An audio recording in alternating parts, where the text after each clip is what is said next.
प्रिय विद्यार्थियों, नमस्कार। मैं रतन सिंह आपके साथ आर्थिक अधिकारों पर चर्चा करने के लिए उपस्थित हूँ।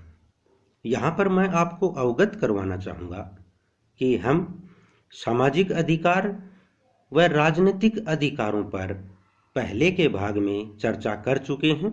इस भाग में हम आर्थिक अधिकारों पर चर्चा करेंगे। वास्तव में सामाजिक और राजनीतिक अधिकारों का सही मायने में तब फायदा होगा जब व्यक्ति को राज्य की तरफ से आर्थिक अधिकार प्रदान किए जाएं।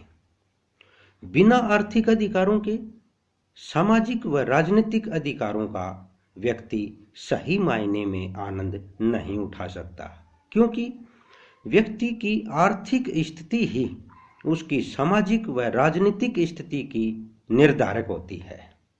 इसलिए आर्थिक अधिकारों का व्यक्ति के लिए बहुत बड़ा महत्व है। आर्थिक अधिकार उन अधिकारों को कहा जाता है जिनकी सहायता से कोई भी व्यक्ति अपना आर्थिक विकास करता है, यानी कि अपनी आर्थिक स्थिति को स्तरीय बना सकता है। आर्थिक अधिकारों में सर्वप्रथम आता है काम करने का अधिकार। जैसा कि स्पष्ट है, प्रत्येक व्यक्ति अपना भरण पोषण करने हेतु रोजी रोटी कमाने के लिए कुछ न कुछ तो कार्य अवश्य करता है, और यदि प्रत्येक व्यक्ति को उसकी योग्यता के अनुसार, उसके गुणों के अनुसार काम मिल जाए तो उस व्यक्ति का जीवन सफल, सुखी व संतुष्ट हो जाता है।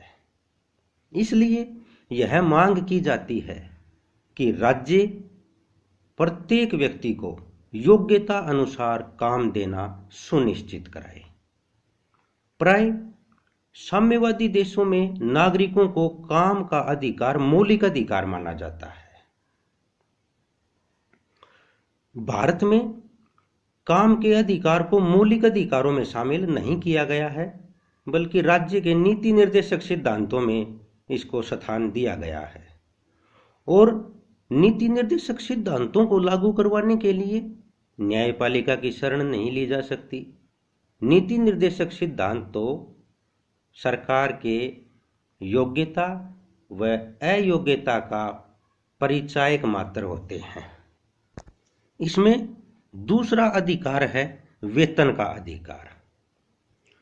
वेतन के अधिकार का काम के अधिकार के साथ घनिष्ठ संबंध है, क्योंकि बिना वेतन के अधिकार के काम के अधिकार का कोई औचित्य नहीं हो सकता। इसलिए प्रत्येक कार्य के लिए व्यक्ति को वेतन पाने का अधिकार प्रदान करना जरूरी है, और वेतन ही नहीं, उचित वेतन पाने का अधिकार, यानी कि कार्य के लिए एक सम्मानजनक व उसकी मजदूर की आवश्यकताओं को पूरी करने के लिए उचित वेतन मिलना चाहिए।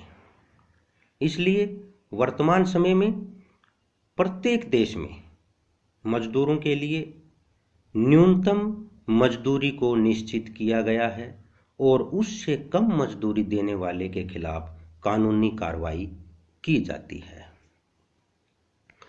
वेतन के साथ अगला अधिकार आता है विश्राम करने का अधिकार।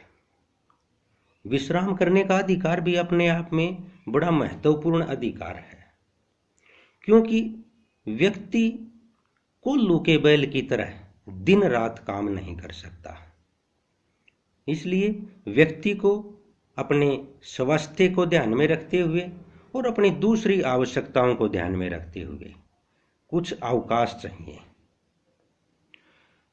इसलिए प्रत्येक कार्य के लिए विश्राम का अधिकार भी साथ में जोड़ दिया गया है, और पूरे विश्व के अंदर मजदूरों का कल्याण करने के लिए फैक्ट्री एक्ट बना दिए गए हैं।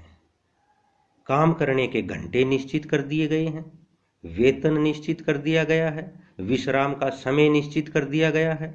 अगर किसी व्यक्ति से ज़्यादा घंटे काम लिया जाता है तो उसको ओवर टाइम माना जाएगा और उसका अलग से वेतन देना पड़ेगा। और सप्ताह में एक दिन की छुट्टी का नियम बनाया गया है। अगला है संपत्ति का अधिकार। संपत्ति के अधिकार का अर्थ है कि व्यक्ति जीवन में जो कुछ कमाता है उसको रखने, उसको बेचने, उसको खरीदने की छूट होना उसको। संपत्ति का अधिकार एक विवादास्पद अधिकार है और इसके ऊपर विद्वानों में एकमतता नहीं पाई जाती है। कुछ विद्वान संपत्ति के अधिकार को बुरा मानते हैं तो कुछ विद्वान संपत्ति के अधिकार को व्यक्ति के जीवन के विकास में महत्वपूर्ण मानते हैं। कार्ल मार्क्स के अनुसार संपत्ति का अधिकार एक बुराई है और इससे समाज दो भागों में बट जाता है। एक धनी वर्ग बन जाता है और दूसरा निर्धन वर्ग हो जाता है। लॉस्की ने भी यही कहा है कि संपत्ति का अधिकार समानता के अधिकार को नष्ट कर देता है।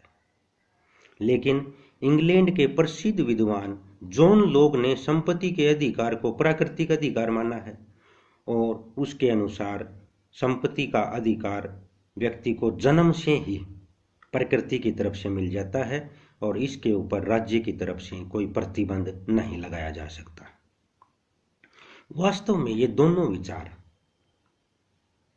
सही हैं, क्योंकि अत्यधिक संपत्ति बुराइयों को जन्म देती है और संपत्ति का अभाव व्यक्ति में अनेकों कमजोरियां और बुराइयां पैदा करता है।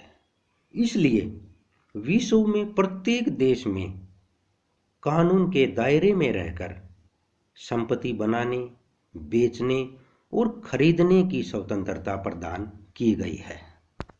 अगला अधिकार है आर्थिक सुरक्षा का अधिकार। आधुनिक युग कल्याणकारी राज्य का युग है और आर्थिक सुरक्षा प्रदान करना राज्य का एक कल्याणकारी कार्य है। आर्थिक सुरक्षा के अधिकार के अनुसार जब व्यक्ति काम करते हुए शारीरिक या मानसिक रूप से अयोग्य हो जाता है तो उसको सरकार की तरफ से, राज्य की तरफ से आर्थिक सहायता प्रदान की जाती है और काम से सेवानिवृत्त होने पर पेंशन दी जाती है। इस कारण प्रत्येक कार्य में व्यक्ति निडर होकर के, निश्चिंत होकर के कार्य करते हैं, क्योंकि उनको भविष्य की कठिनाइयों से मुक्ति मिल जाती है। इस कारण उत्पादकता बढ़ती है और इससे प्रत्यक्ष रूप में व्यक्ति का और अप्रत्यक्ष रूप में राज्य का विकास होता है।